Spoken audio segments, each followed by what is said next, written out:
বাংলাদেশে গত 3 মাসে আইন শৃঙ্খলা পরিস্থিতির অবস্থা কি? মাননীয় স্পিকার, কেন যেন অপ্রিয় বিষয়গুলো আমার ভাগেই আসে।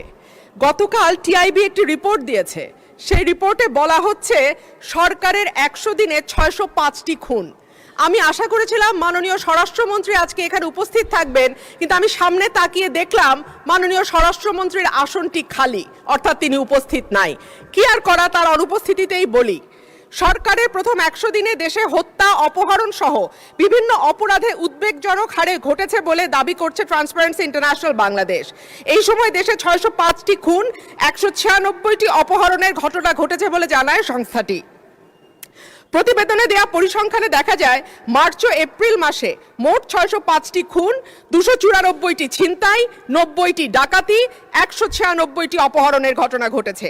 একই সময় পুলিশের উপর হামলার ঘটনা ঘটেছে 129টি, চুরির ঘটনা 2214টি।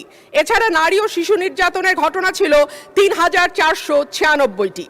আলোচিত সময় ধর্ষণের শিকার হয়েছে 78 থেকে 102 জন, গণধর্ষণের শিকার 30 থেকে 36 এবং ধর্ষণের শিকার শিশুর সংখ্যা 49 থেকে 71 জন।